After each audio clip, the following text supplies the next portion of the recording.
దుర్మార్గులు ఎలా నవ్వుకుంటున్నారో చూడండి. మనం పక్కన లేకపోతే ఫీల్ అవుతారు అనుకున్నాను. అలాంటిదేం లేకుండా ఎంజాయ్ చేస్తున్నారు. మనం బాధపడితే వాళ్ళకేంటి? రేపు చూపిస్తా. ఈ నవ్వులన్నీ మాయం చేస్తాను. మీరు కూడా వదలకండి. ఒక ఆట ఆడుకోండి.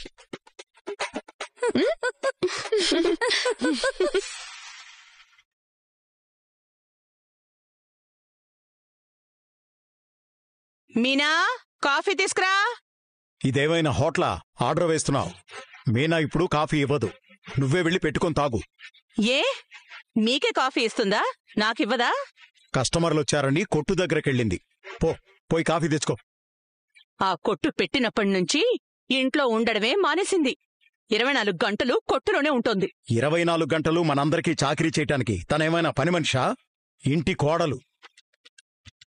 వ్యాపారం కాపురం రెండూ చూసుకోవాలి కదా. ఇంకా 2 కోడళ్లున్నారుగా, వాళ్ళకి చెప్పి తెప్పించుకో. వాళ్ళ డ్యూటీకి వాళ్ళు వెళ్ళాలి కదా. అయితే నువ్వే తెచ్చుకో. ఏంటలా చూస్తున్నావు?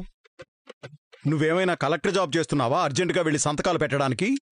నాకున్న తెలివితేటలకి నేను ఉద్యోగమే చెయ్యాలనుకుంటే ఎప్పుడో పెద్ద ఉద్యోగం చేసేదాన్ని. అంతా నా తలరాత. మీతో తాళి కట్టించుకుని ఇప్పుడు ఇలా తిట్లు తింటున్నాను. నీ తలరాత కాదు, నా తలరాత. ఏంటి? ఏం లేదు. పోయి కాఫీ తెచ్చుకో. రే, ఏంట్రా ఇది? చాప తిండితో వచ్చావు, ఏమైంది? ఏం లేదులే అమ్మా. మనోజ్, ఏంటండి వీడు మేడపైన పడుకోవడానికి ఎందుకెళ్ళాడు? పడుకున్నాడు. అయితే ఏమైంది? ఏమైంది అని అంత ఈజీగా అడుగుతారేంటండి? వాడు మేడ మీద పడుకున్నాడు అంటే గదిలో ఏదో సమస్య వచ్చిందనే కదా.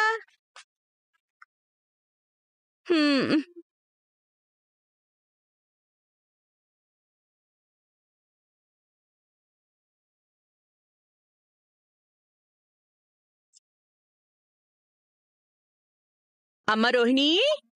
వస్తున్నానంటీ.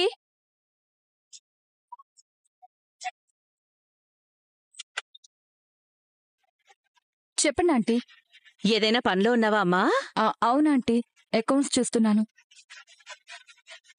ఏమ్మా నీ మొహం అదోలా ఉంది? రాత్రి కొంచెం లేట్గా పడుకున్నానంటీ. ఏ, నిద్ర పట్టలేదా? లేదంటీ, నేను శృతి మీనా మామూలుగా మాట్లాడుకుంటూ ఉన్నాం, అందుకే లేట్ అయింది. వీళ్ళు ముగ్గురు మాట్లాడుకున్నారా? అలా జరగడానికి వీల్లేదే. నన్ను కూడా పిలవాల్సింది కదా. మీరు నిద్రపోయారంటీ, అందుకే. సరే. అంతేనా? ఇంకేం లేదు కదా?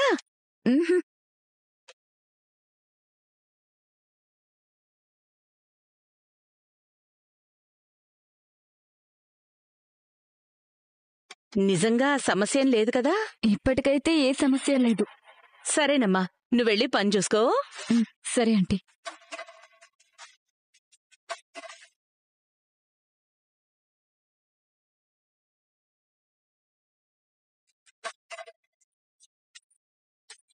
ఏమండి? కాఫీ చల్లారిపోతుందేమో, త్వరగా తాగు. ఇప్పుడది ముఖ్యం కాదండి. మరి? మనకి తెలియకుండా ఇంట్లో ఏదో జరుగుతోంది. ఏం జరుగుతోంది? అదే తెలియడం లేదు. తెలియట్లేదా? అయితే వదిలేయ్. యాండి?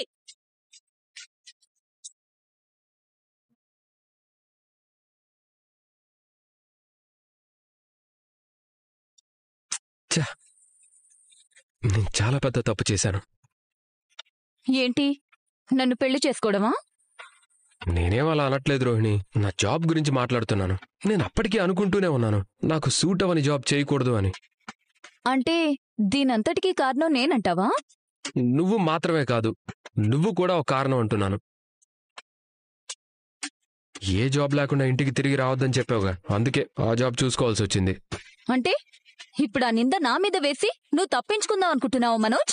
నీకు బేసిక్గా జాబ్ చేయడం ఇష్టం లేదని చెప్పు. నీ లేజినెస్ కి నేనెలా కారణం అవుతాను? ఎవరు లేజీ? నేనా? అసలు నేనేం జాబ్ చేస్తున్నానో తెలుసా నీకు?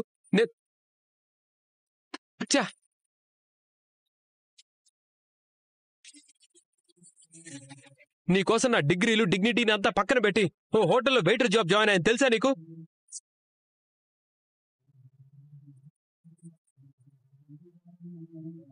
వెయిటర్ జాబా? ఆ జాబ్కి ఎందుకు వెళ్ళావు? నీకోసమే, నీ మాట కోసమే. నీ మాటని గౌరవించి నేనక్కడ జాయిన్ అయ్యాను. కానీ అక్కడ నన్నెంత అవమానించారో తెలుసా నీకు? అయినా భరించాను. ఎవరి కోసం? నీ కోసం. కానీ నువ్వు సింపుల్గా నన్ను లేజీ ఫెలో అని తీసి పారేస్తున్నావు. ఈ విషయం మరి ముందే ఎందుకు చెప్పలేదు? నిన్ను బాధ పెట్టడం ఇష్టం లేక చెప్పలేదు. వాళ్ళు నన్ను అవమానిస్తున్నా కూడా ఏదోలా అక్కడే ఉండాలని చాలా ట్రై చేశాను. కానీ నా వల్ల కాలేదు, వచ్చేశాను. ఇక నుంచి నా క్వాలిఫికేషన్కి సూట్ అయ్యే జాబ్ మాత్రమే చేయాలని ఫిక్స్ అయ్యాను. నా సెల్ఫ్ రెస్పెక్ట్ చంపుకొని ఏ జాబ్ చెయ్యాలనుకోవట్లేదు, చెయ్యను కూడా. నాకు మంచి జాబ్ దొరికే వరకు దయచేసి నన్ను ఇబ్బంది పెట్టుకో. నేనెందుకు నిన్ను ఇబ్బంది పెడతాను మనోజ్? నా కోసం నువ్వు అవమానపడాలని నేనెందుకు కోరుకుంటాను? అసలు నీ గురించి నేనేమి ఆలోచించినట్టు మాట్లాడుతున్నావు? నువ్వే జాబ్ చేస్తున్నావు, నువ్వెంత సంపాదిస్తున్నావు అని లెక్కేసుకుని నేను నిన్ను పెళ్లి చేసుకోలేదు మనోజ్. నేనే కాదు, ఏ భార్య కూడా తన భర్త నలుగురిలో అవమానాల పాలవ్వాలని కోరుకోదు. అలా అని ఇంట్లో ఖాళీగా ఉండాలని కోరుకోదు. జాబ్ చేస్తేనే నలుగురు గౌరవిస్తారు. నేను నీ గురించి కోరుకునేదే అది. అందుకే కదా ఆ జాబ్ జాయిన్ అయ్యాను. ఏదో ఒక జాబ్ అంటే ఇలా హోటల్లో వెయిటర్ జాబ్ కాదు. మినిమం నీ డిగ్రీకి సరిపోయే జాబ్ చూసుకోవాలని చెప్తున్నాను. అది నువ్వు చెప్తే తప్ప తెలుసుకోలేనంత చిన్నపిల్లాడేం కాదు. నాకేం కావాలో నాకు తెలుసు. కొద్ది రోజులు జాబ్ జాబ్ అని నన్ను టార్చర్ చేయకు. ఓ, నేను నిన్ను టార్చర్ చేస్తున్నానా? సరే, ఇంకెప్పుడు నిన్ను జాబ్ గురించి అడగను. నీకు నచ్చింది చేసుకో.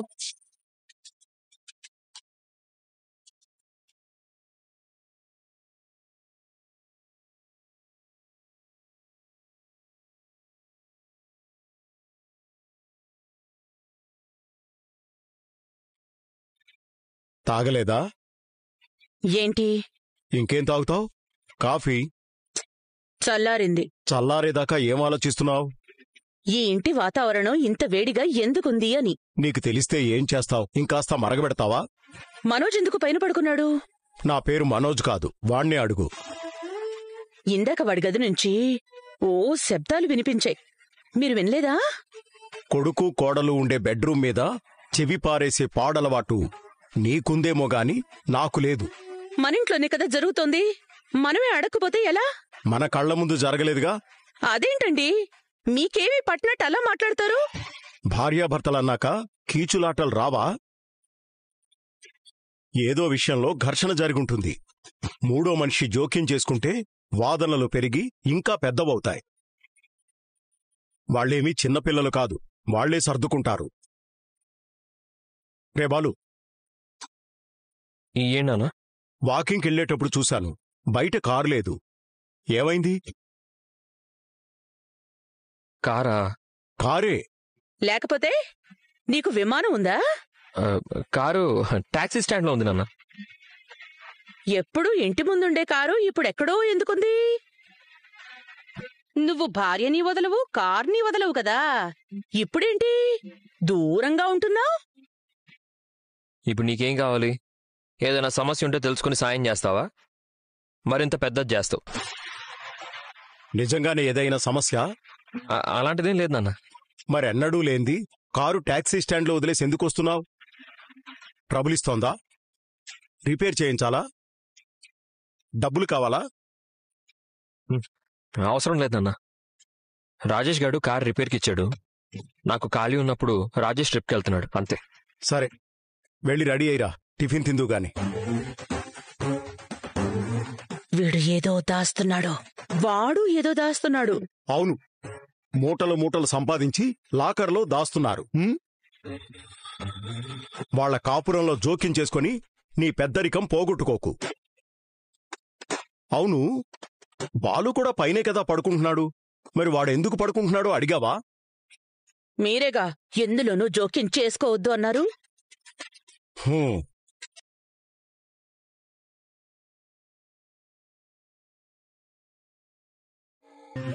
దీన్ని నేను దాచిపెట్టలేకపోతున్నాను, బయట పెట్టి పక్కకెళ్ళలేకపోతున్నాను. ఇందులోని శివగాడు దొంగతనం చేసే వీడియోలు డిలీట్ చేస్తానంటే రాజేష్ గాడేమో వద్దన్నాడు. ఏం చెయ్యాలి?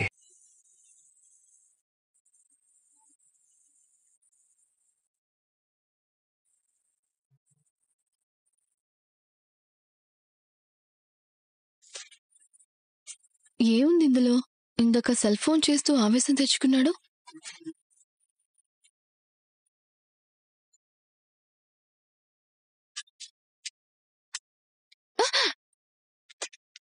అబ్బా, ఏంటలా లాక్కున్నారు?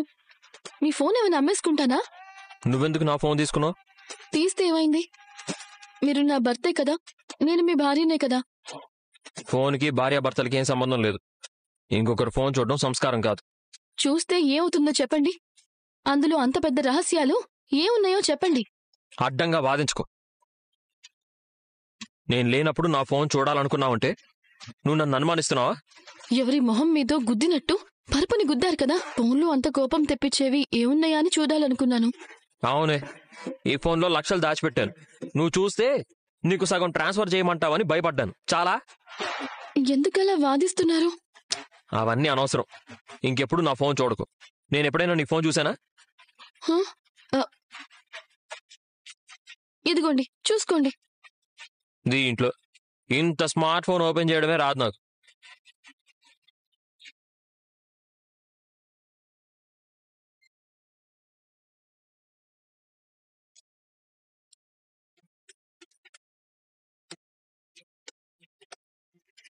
ఈ ఇంట్లో అందరికీ గొడవలు జరుగుతున్నాయి. ఏమైంది ఇంటికి?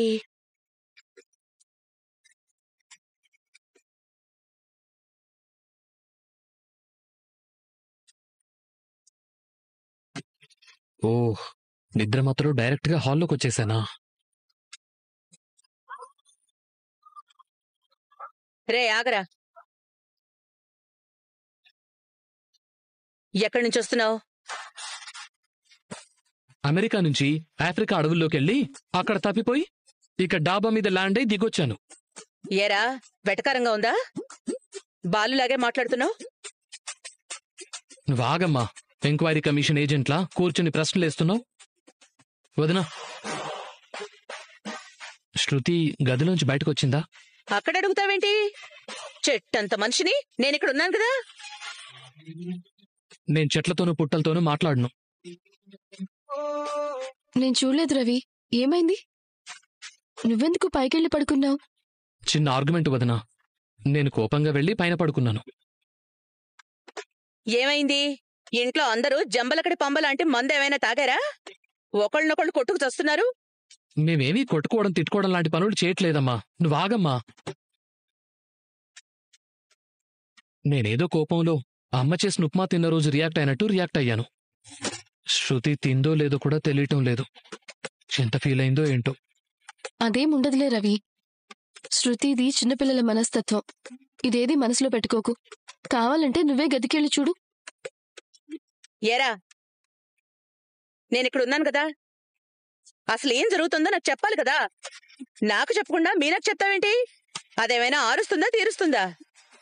నువ్వు అరుస్తావో గొడవ తీరుస్తావో తెలీదు కదా. ఏమండి, విన్నారా? ఆ రవిగడు పైన పడుకున్నాడు. గొడవ ఏంట్రా అని అడిగితే ఎలా సమాధానం చెప్పి వెళ్తున్నాడో చూడండి. కనీసం వాడు సమాధానమైనా చెప్పి వెళ్తున్నాడు. శృతిని అడిగి చూడు, ఒక్క మాట కూడా చెప్పకుండా వెళ్ళిపోతుంది.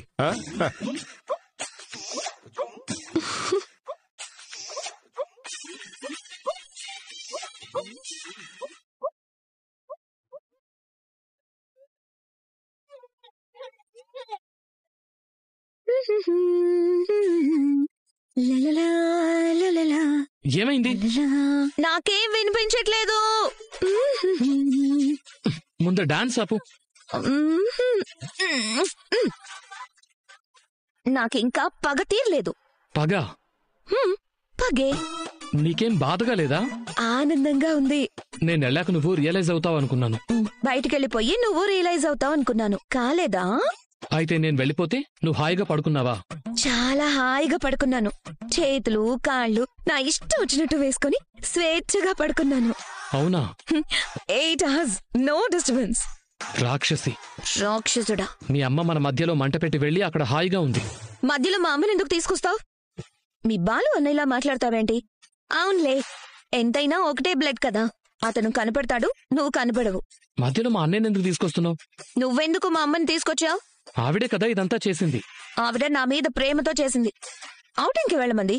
దానికి నువ్వు ఈగో ఫీల్ అయ్యావు. నాది ఈగోనా? మరి నీది ఏగో? మన పెళ్ళై ఎన్ని రోజులైనా నువ్వు నేను విడివిడిగా పడుకున్నామా? ఇవాళ ఇలా వేరువేరుగా పడుకోవడానికి నీ ఈగోనే కారణం. నువ్వు గదిలో నుంచి వెళ్ళిపోయావా, నేను గదిలో నుంచి వెళ్ళిపోయానా? ఆ గొడవకు మాత్రం పెట్రోల్ పోసింది మీ అమ్మే. అవునా? మీ అమ్మ ఏమీ చేయలేదా? మా అమ్మ డబ్బున్నోళ్ళని ఏమనదు. అయితే మా అమ్మ నాకు గొడవ పెట్టింది, వెళ్ళి మా అమ్మని తిట్టేసి రావాలా? అప్పుడు నీ ఈగో చల్లారుతుందా? నేనేం అనలేదు. ఆవిడ్ని జోక్యం చేసుకోవద్దని చెప్పు చాలు. హే, నువ్వింత ఈగోయిస్ట్ పర్సన్ అని నేను అనుకోలేదు. నేను ఇంకా మార్చలేను, పోరా. నేను నిన్ను మార్చలేను, పోవే. ఛ!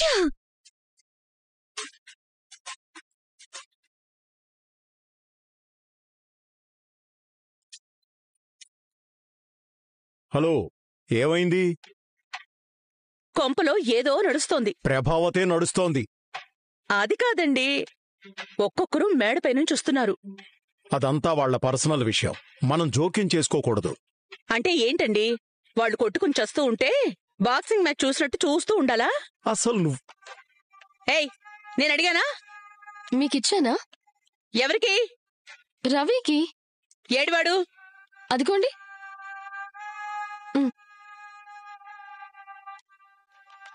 ఆ పూల కొట్టు దాంతో నీకేంట్రా మాటలు? మర్యాదగా మాట్లాడమ్మా. ఏంట్రా దానికి ఇచ్చేది మర్యాద? మర్యాద ఇస్తేనే తిరిగి మర్యాద ఇస్తారు. మర్యాద గురించి మీ అమ్మతో ఎందుకు చెప్తున్నావురా? దానికి తెలియని విషయం కదా. మీరాగండి. ఇందాకేదో మాట్లాడావు, ఏంట్రా అది? శృతి గురించి అడిగాను. శృతి గురించి శృతిని అడగచ్చు కదా. ఏదో చిన్న సమస్య అంతే, నువ్వు తల దూర్చి పెద్ద చేయకు. ఏదైనా ఉంటే నాతో చెప్పొచ్చు కదా. నీతో చెప్తే నువ్వింకా పెద్ద చేస్తావనే కదా అంటున్నాడు. అదసలు సమస్యే కాదు. ఆంటీ, ఏంటమ్మా? నేను డబ్బింగ్కి వెళ్ళాలి. రవి ముందు స్నానం చేస్తాడా, లేదంటే నేను చేయాలా? తనెళ్తే గంటకొస్తుంది, నాకు టైం అవుతుంది, నేను వెళ్ళాలి. శృతి, ఎందుకే? ఒకటి అడగాలండి. ఆహా, ఏం లేదులేమ్మా, వెళ్ళు వెళ్ళు వెళ్ళు. ఆ ఒక్కటి అడిగేదాకా ఆంటీ నిద్రపోరు. ఏంటాంటీ? ఏమైందమ్మా? వాడు పైనుంచి వచ్చాడేంటి? మేడపైకెళ్తే కిందికి రావాల్సిందే కదా ఆంటీ.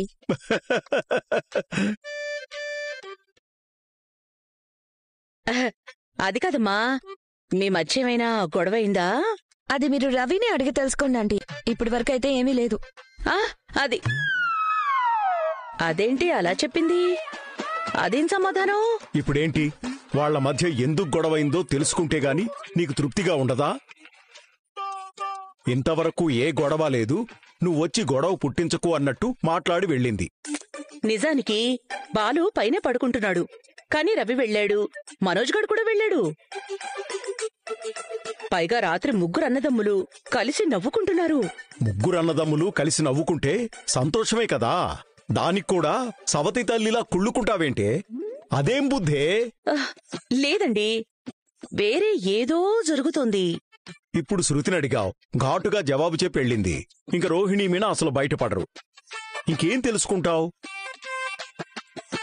ఇంట్లో వీళ్ళంతా ఇలా గొడవలు పడుతూ ఉంటే పిల్లల ఏడుపులు ఎప్పుడు వినబడతాయండి? నీ ఏడుపు పిల్లల ఏడుపు గురించి కాదని నాకు తెలుసుగాని, ఎక్కువగా ఆలోచించి బుర్ర పాడు చేసుకోకు. పిల్లలు పుట్టేటప్పుడు ఎవ్వరూ ఆపలేరు. నా నోటికి తాళం వేయడం తప్ప మీరింకే సలహాలివ్వరా? అతిగా జోక్యం చేసుకుంటే అవమానం తప్ప ఏమీ మిగలదు. ఇదే నేనిచ్చే సలహా.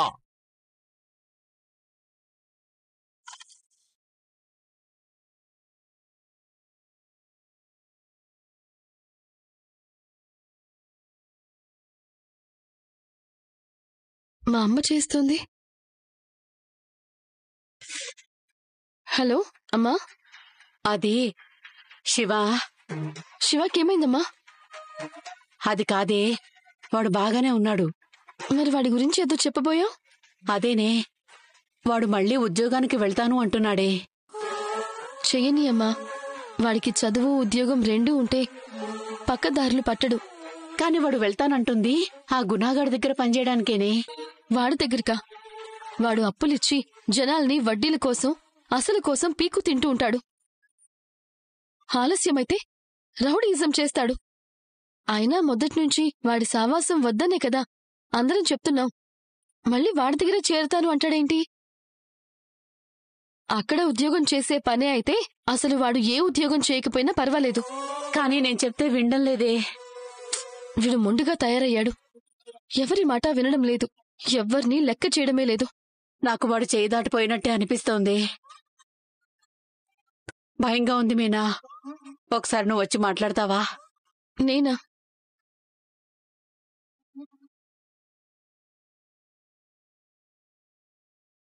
సరే అమ్మా, వస్తాను. నేనొచ్చే